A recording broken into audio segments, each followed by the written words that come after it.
जनता party के इतिहास में अगर चुनाव नतीजों के आधार पर सफलता को आंका जाए तो सबसे सफल हमारे अध्यक्ष आदरणीय राजनाथ सिंह जी।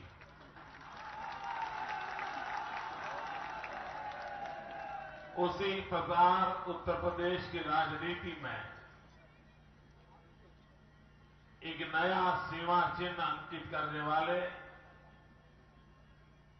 पार्टी के प्रदेश अध्यक्ष श्रीमान लक्ष्मीकांत जी वाजपेयी जी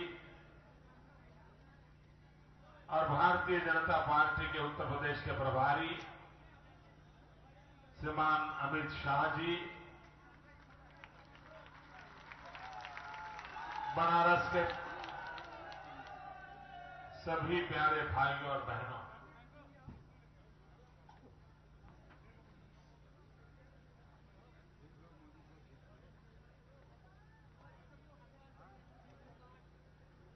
जो बिना मांगे परोसे उसे मां कहते हैं।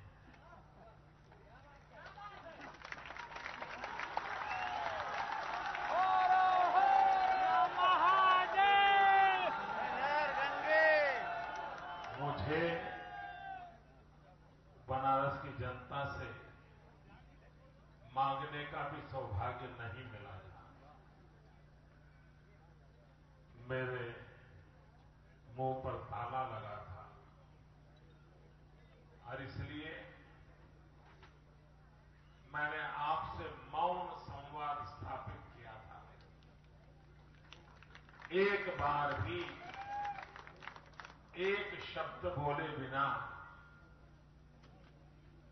शायद हिंदुस्तान में कोई चुनाव हुआ हो, लेकिन मैं एक ऐसा जनप्रतिनिधि था, एक ऐसा उम्मीदवार था जिसे अपने मतदाताओं से बात करने पर रोक लगा दी गई थी।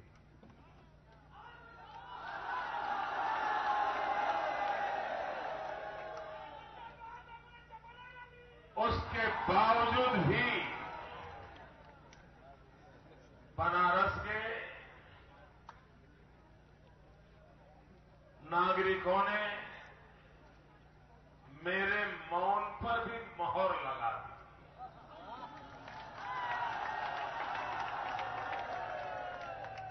आपने मुझे इतना जन समर्थन दिया, इतना जन समर्थन दिया और भारी बहुमत से मुझे विजयी बनाया। और उस इंसान को जो बनारस में 60 मिनट से ज्यादा समय नहीं दे पाया और नामांकन भरने के बाद तो बड़ी मुश्किल से मैं कार्यालय पहुंच पाया और उसके बावजूद भी आप लोगों ने जो आशीर्वाद दिए, मैं आज इस पवित्र धरती को भी नमन करता हूं और इस पावन धरती पर बसे हुए सभी मतदाताओं का भी सर झुका करके नमन करता हूं, उनका धन्यवाद करता हूं।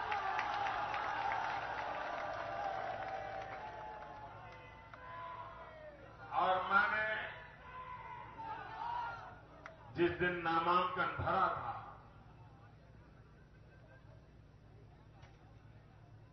आपको मालूम है जिसने चंद्रमा पर पहली बार पैर रखे थे, नील आर्मस्ट्रांग, उसने अपनी डायरी में लिखा था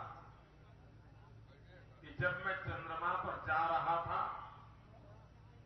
मैं एस्ट्रोनॉट था, मैं एक अवकाश यात्री था, लेकिन जब मैं लौट रहा हूं तो मैं एक पूरे ब्रह्मांड का अंश, एक छोटे से मानव के रूप में लौट रहा हूं। मुझे भी लगता है कि जब मैं बनारस की ओर चल पड़ा था, तब तो मैं एक उम्मीदवार के नाते आया था, लेकिन जैसे ही पवित्र धारा से पवित्र हुई इस धरा पर मैंने नामांकन के दिन जब फॉर्म भरा, अपना पर्चा भरा था, उसी दिन मैं मानता हूं, मैं भले ही निकला था उम्मीदवार बनने के लिए, मैं तो इस धरती का बेटा बन गया।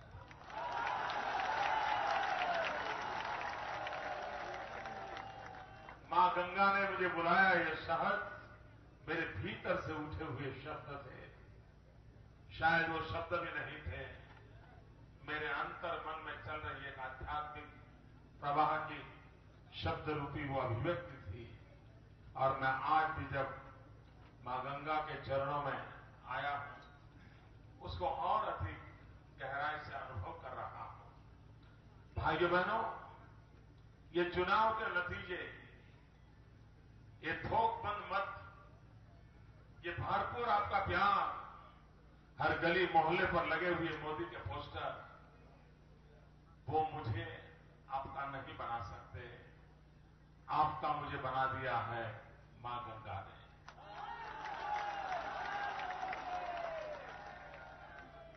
और भाइयों बहनों, शायद हर एक के जीवन में ऐसे अवसर नहीं आते। ईश्वर की इच्छा के बिना ऐसा सौभाग्य प्राप्त नहीं होता है। और इसलिए मैं कहता हूं, मां गंगा ने ही मेरे लिए कुछ काम तय किए, और जैसे जैसे मां गंगा मेरा मार्गदर्शन करती रहेगी, मैं उन कामों को पूरा करता जाऊंगा। और तब भाइयों बहनों, गंगा के आरंभ से लेकर के आखिर तक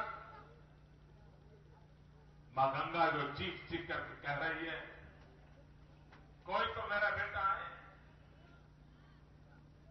कोई तो मेरा लाल आए,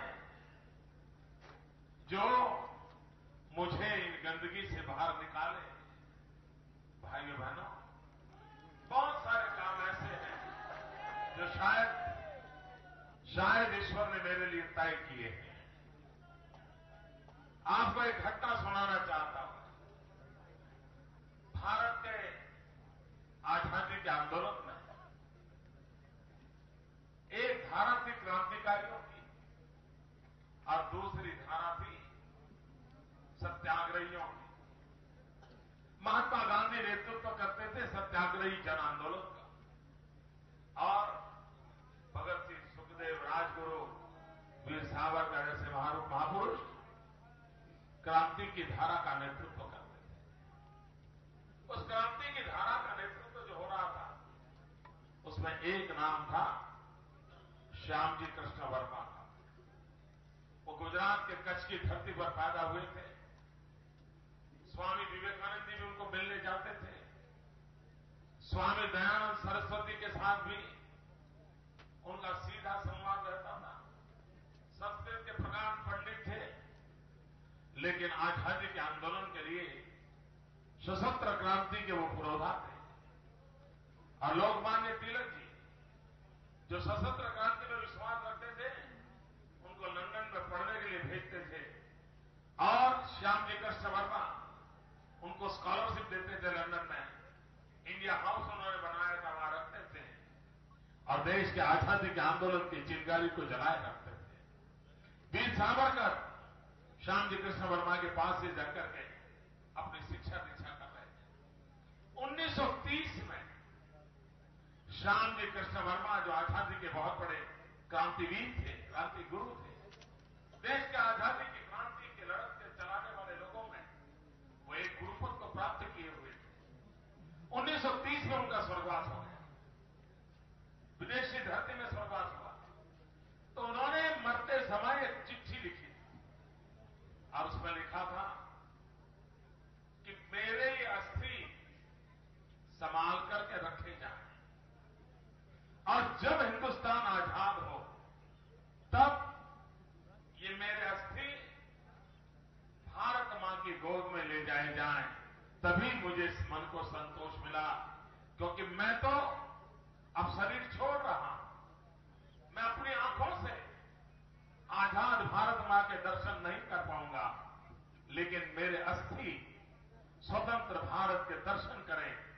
ये मेरी कामना है और इसलिए मेरे अस्थि रख करके जाए। 1930 से जिनेवा में विदेशी लोगों ने श्यामजी कृष्ण वर्मा के अस्थि को संभाल के रखा था।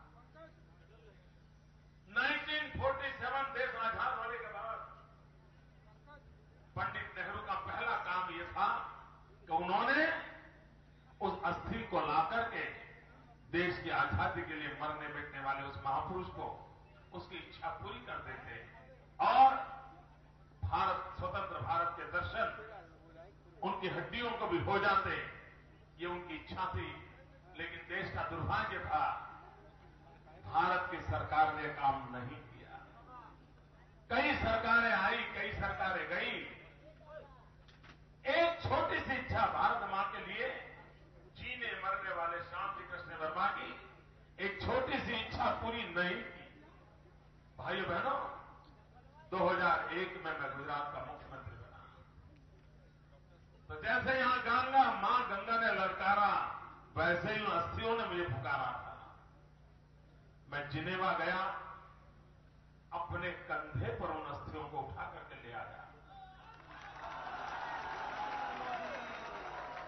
1930 में उस महापुरुष के स्वर्गवास हुए थे। मैं 73 साल के बाद, आफ्टर 73 इयर्स, उन अस्थियों को लेकर के आया और उस महापुरुष की जो आखिरी इच्छा थी उसको पूर्ण करने का यश, सौभाग्य मुझ जैसे एक सामान्य व्यक्ति को मिला। शायद श्यामजी कृष्ण वर्मा की इच्छा की पूर्ति ये भी शायद मेरे हाथ से लिखी थी। हो सकता है मां गंगा की सेवा करना भी मेरे नसीब में लिखा।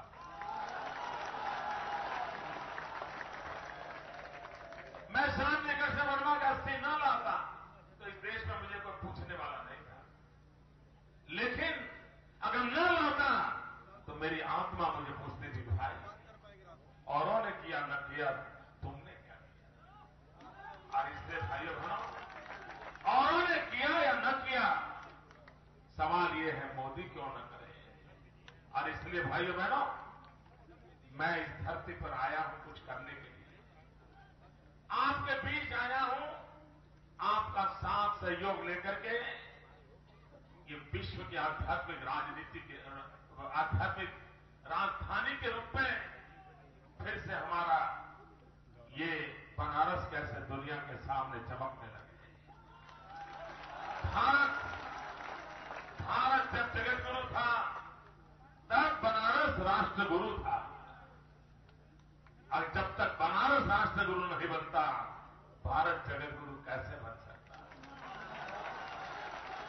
और इसलिए भाइयों बहनों, यहां की धरती में वो सामर्थ्य है, यहां के लोगों में वो सामर्थ्य है, यहां की विरासत में वो सामर्थ्य है, यहां की परंपरा में वो सामर्थ्य है, यहां के हर जन मन के सपनों में वो सामर्थ्य पड़ा है। मेरा तो काम सिर्फ उसे जोड़ना है, उसको जरा जुटाना है, उसको जरा आगे बढ़ाना है। और एक बार आप चल पड़े ना तो दुनिया कोई हमें रोक नहीं सकती, दुनिया हमें रोक नहीं सकती। भाइयों बहनों, यहां का विकास, कुछ लोग भारत के विषय में गलतफहमियां पहुंचाते हैं, भारत को बहुत ऐसा ही पेंट करते हैं क्योंकि उनकी दिमागी हालत ठीक नहीं है। भारत जब आध्यात्मिक ऊंचाइयों पर था, उस कालखंड में भारत आर्थिक संपन्नता की ऊंचाइयों पर भी था। यह देश सोने की चिड़िया कहा जाता था। और इसलिए यह कोई कॉन्ट्राडिक्शन नहीं है कि आध्यात्मिक ऊंचाई आ गई तो फिर पहनने के लिए लंगोटी के सिवा कुछ नहीं होगा। आध्यात्मिक ऊंचाई आएगी तो वैभव भी प्राप्त होता है। और इसलिए यहां के मेरे बुनकर भाई बहन हो, यहां के हैंडीक्राफ्ट की दुनिया में जुड़े लोग हो, यहां के शिक्षा दीक्षा का हालत हो, यहां के टूरिज्म का विकास हो। भाइयों बहनों, एक मेरा सपना है, जो सपना मैं काशी से शुरू करना चाहता हूं।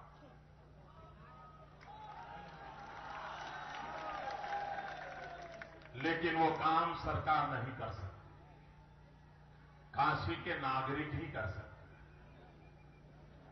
क्यों चुप हो गए? मैं जानता हूं काशी वालों से कोई काम करवाना बड़ा कठिन होता है। ऐसा नहीं कि मैं आपको जानता नहीं। भाई बहनों,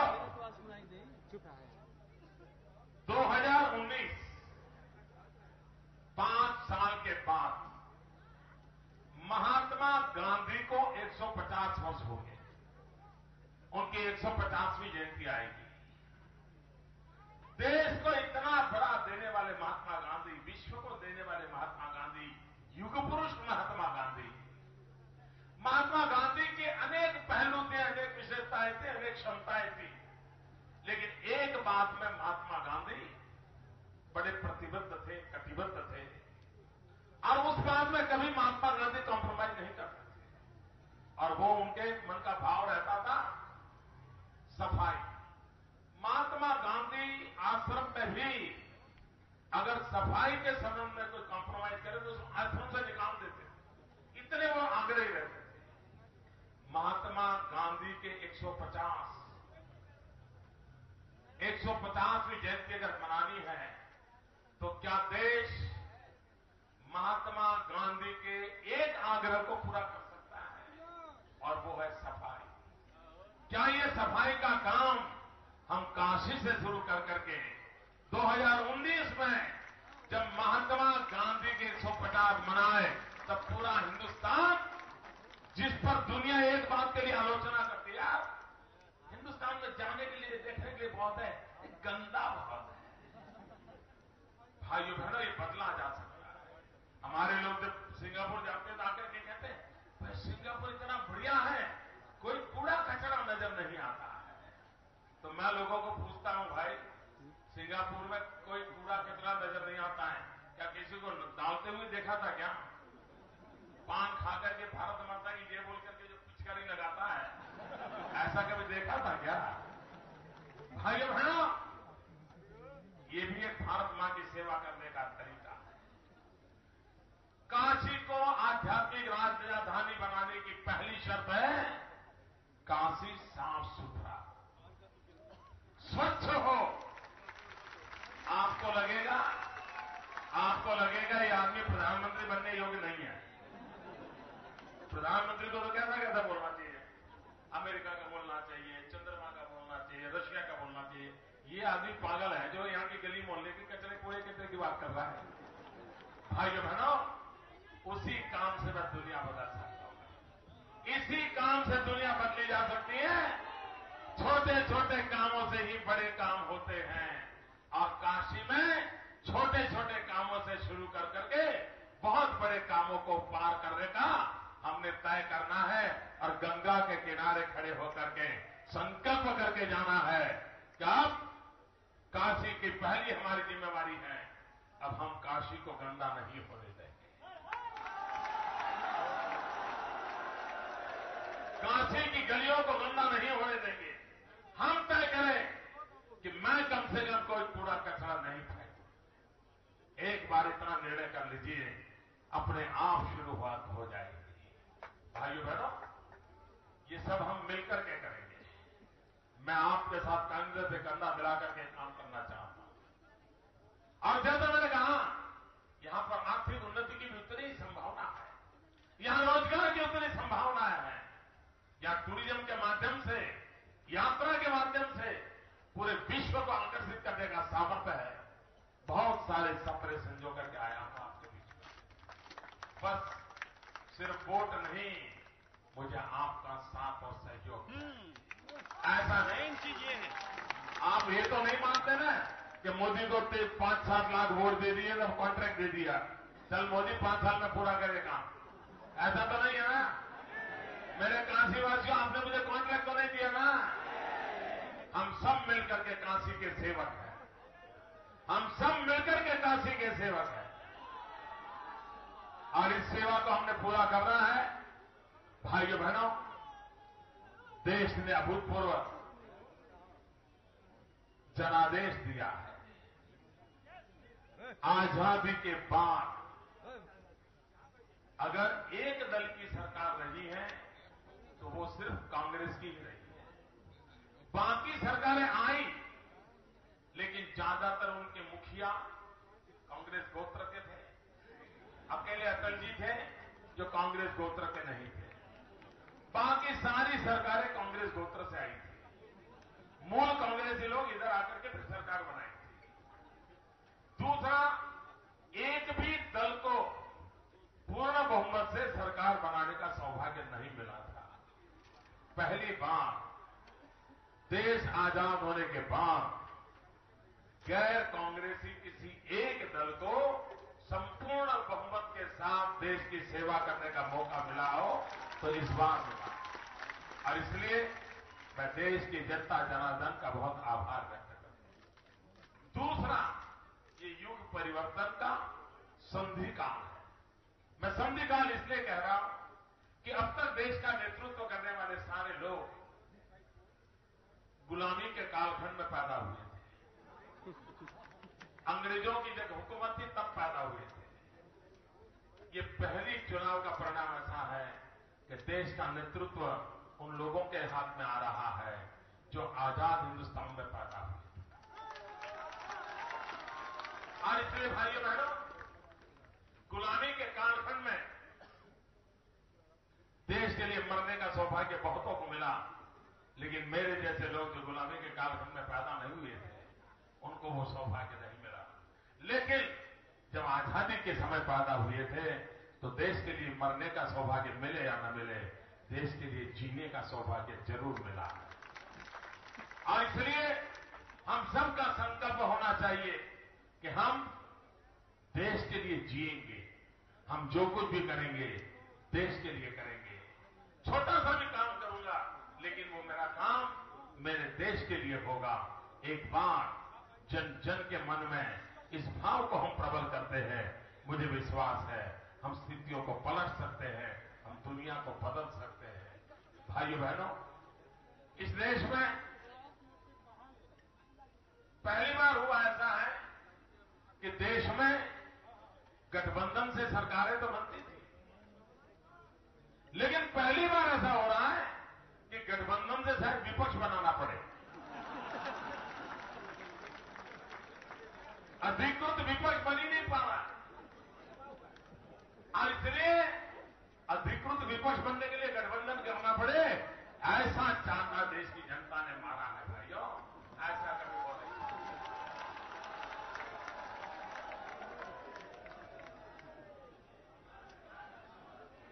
और इसलिए भाइयों बहनों, मैं फिर एक बार काशी की धरती को नमन करता हूं। आप सबको मैं प्रणाम करता हूं। और मेरे लिए विशिष्ट अनुभव है कि ऐसा उम्मीदवार जो अपने मतदाताओं के दर्शन नहीं कर पाया, ऐसा उम्मीदवार जो अपने मतदाताओं से अपनी बात बता नहीं पाया, ऐसा उम्मीदवार जो मतदाताओं की बात सुन नहीं पाया, उसके बाद भी आप लोगों ने इतना भरोसा किया, मुझ पर इतना विश्वास जताया। ये हिंदुस्तान के लोकतंत्र के इतिहास की एक नई घटना है। और इसलिए मैंने कहा, आपने मेरे मौन को भी मोहर लगा दी है और आपने मुझे संसद में भेजा है। मैं आपका बहुत आभारी हूं। भारतीय जनता पार्टी का, विशेष करके राजनाथ जी का आभारी हूं। उन्होंने मुझे बनारस आने का अवसर दिया। मां गंगा की गोद में आने का, एक संतान को जितना आनंद होता है उतना आनंद मैं अनुभव कर रहा हूं। और भाइयों बहनों, ये मेरा आनंद राजनीति के तराजू से नहीं तोला जा सकता, राजनीति के चश्मों से नहीं देखा जा सकता, राजनीति किताबों के आधार पर मेरे मन के भावों का कोई मूल्यांकन नहीं कर सकता। ये वो भाव है जो एक बच्चा अपनी मां की गोद में आकर के अनुभव करता है, जिसको कोई मेडिकल साइंस निर्धारित तय नहीं कर सकता है कि मां की गोद में गए हुए बच्चे के मन के आंतरिक ऊर्जा कैसे बदलाव लाती है। मैं उस आध्यात्मिक अनुभूति करते हुए आज मां की गोद में आया हूं। आप लोगों ने प्यार दिया, मैं आपका बहुत बहुत आभारी हूं। और फिर एक बार मां गंगा को प्रणाम करता हूं, बाबा विश्वनाथ को प्रणाम करता हूं। मेरा तो जन्मस्थान भी मेरे जन्मस्थान को और वाराणसी से बड़ा विशेष नाता है। यहां भी मेरे गांव के ही एक मंदिर की प्रतिकृति हाटकेश्वर महादेव यहां पर भी है। मैं भी हाटकेश्वर दादा के चरणों में पड़ा हुआ। मैं उस गांव से आता हूं जहां बुद्ध के समय बहुत बड़ा आंदोलन वहां से बुद्ध के लिए चलता था। बुद्ध भिक्षुओं को तैयार करने की पाठशालाएं वहां चला करती थी। उस धरती से मैं आया हूं और उस धरती पर आया हूं जहां बाबा विश्वनाथ का भी स्थान है, जहां भगवान बुद्ध का भी स्थान है। और इसलिए मेरा आपके साथ सविशेष नाता बना हुआ है। फिर एक बार मैं आप सबको प्रणाम करते हुए, आप सबका धन्यवाद करते हुए मैं अपनी वाणी को विराम देता हूं। मां गंगा को प्रणाम करता हूं, बाबा विश्वनाथ को प्रणाम करता हूं। बहुत बहुत धन्यवाद भाई। आदरणीय मोदी जी, बनारस की जनता ने एक नारा लगाया था कि सुबह बनारस, शाम बनारस, मोदी तेरे नाम बनारस। बनारस की जनता ने बनारस आपके नाम कर दिया है। हम भारतीय जनता पार्टी आपके प्रति आभारी है।